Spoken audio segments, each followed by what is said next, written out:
Dans ma précédente vidéo, je me suis arrêtée au moment où je déclarais les promesses de Dieu pour ma vie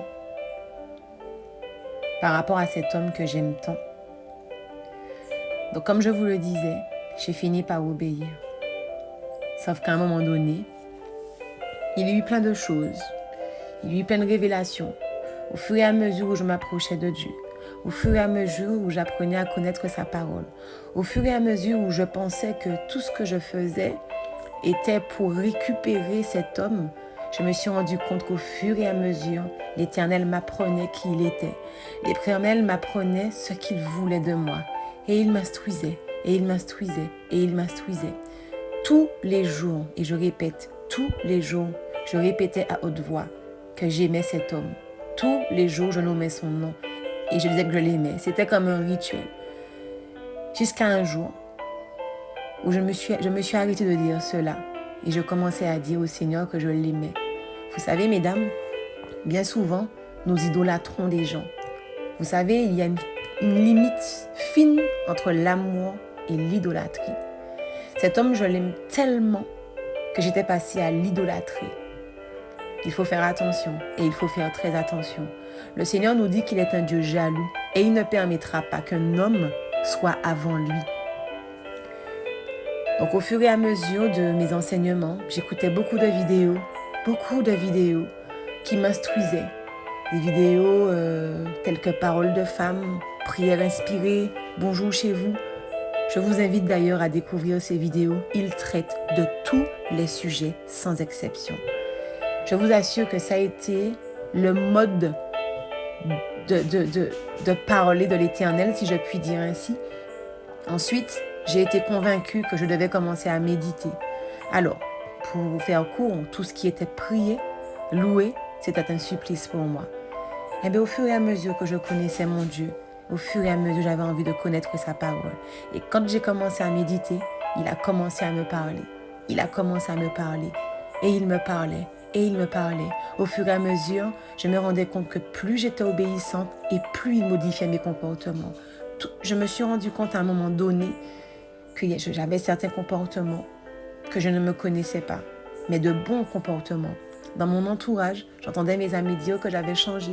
J'entendais mes collègues dire que j'étais différente, mais je ne comprenais pas parce que chaque fois, et je dis bien chaque fois que j'avais essayé d'opérer un changement par moi-même, cela ne fonctionnait pas. À partir du moment que j'ai laissé ma vie entre les mains de l'Éternel, j'ai commencé à voir cette amélioration.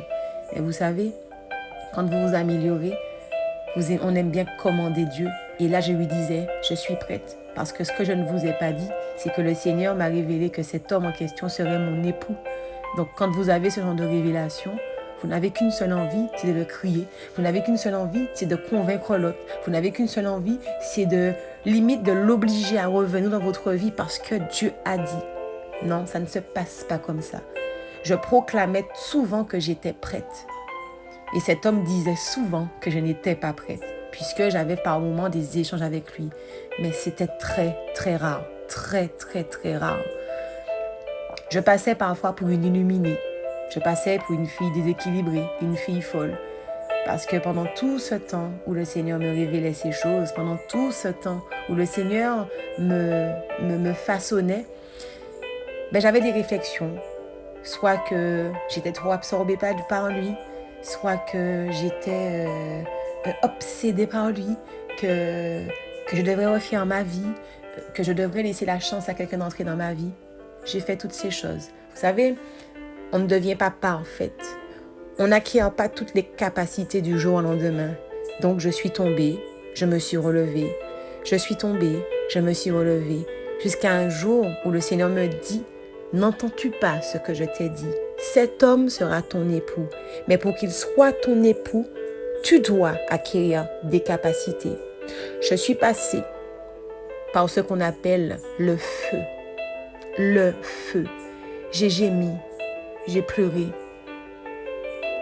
Mais le plus important, ce que je retire de cette histoire, j'y suis toujours dans ce feu, mais je le vis différemment.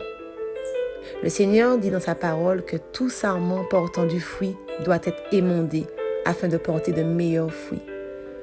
Aujourd'hui, si je vous fais cette vidéo, si je suis là pour vous encourager, c'est parce que le Seigneur a développé en moi cette capacité. Je n'ai pas fait d'études sur le sujet. Je n'ai pas fait de psychologie. Je n'y connais rien en termes de femme. Le Seigneur m'a qualifié et il m'a mandaté. Au fur et à mesure que j'entrais dans l'appel qu'il avait mis sur ma vie et que j'écoutais des vidéos sur la femme vertueuse, la femme dans la relation, au fur et à mesure que j'écoutais des vidéos, je me rendais compte que le Seigneur avait mis en moi différentes qualités que je vous exposerai par la suite.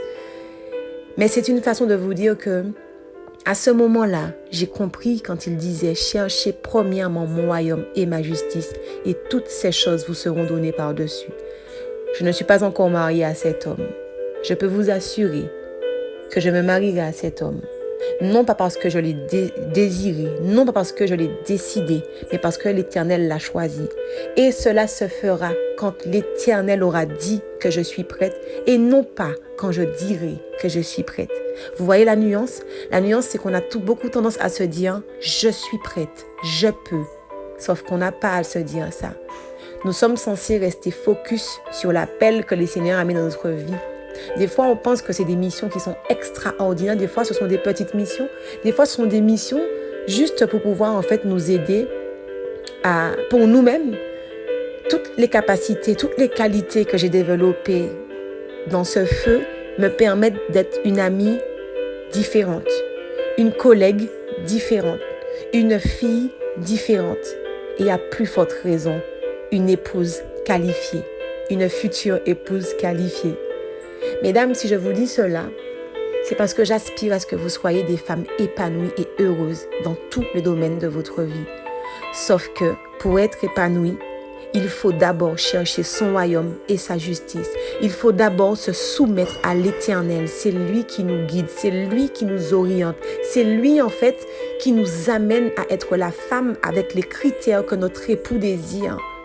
Et ce temps aussi est bon afin que vous puissiez prier pour votre futur mari, que vous le connaissiez ou pas, afin qu'il puisse avoir les critères qui puissent vous plaire et surtout qu'il puisse avoir le caractère du Christ et qu'il puisse connaître l'appel que Dieu a mis sur sa vie. Il n'est pas question de se marier pour soi. Il n'est pas question de se marier pour être gonflé d'orgueil. Il n'est pas question de se marier pour montrer aux autres, pour porter une belle robe. Non, tout ce que l'on fait doit donner gloire à Dieu, même notre mariage.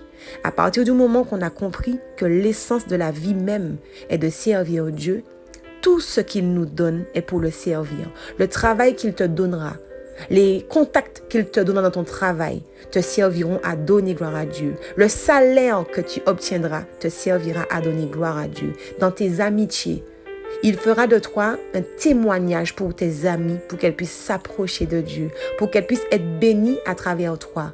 Et quand il te mettra dans le mariage, tu seras également une bénédiction pour ton époux. Tu seras cette femme capable de prier, capable de se réveiller au milieu de la nuit pour prier. C'est ce qu'on appelle la femme vertueuse. Mais là encore, nous verrons tout cela dans un autre enseignement. Tu seras capable de soutenir ton mari, de le respecter, de l'honorer. C'est ce qu'on appelle la soumission. La soumission n'est pas de respecter, d'obéir aveuglément à des choses. Non, la soumission est le respect. La soumission est l'honneur.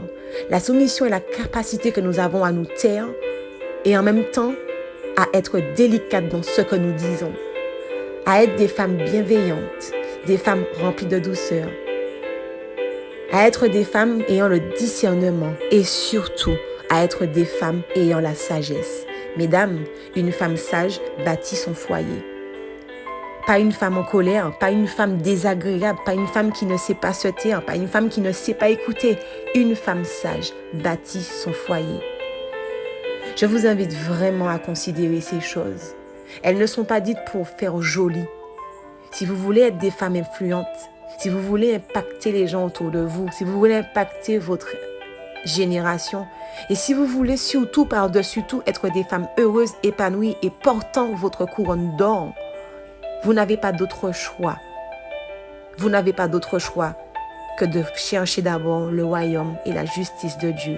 c'est alors que toutes ces choses vous seront données par-dessus.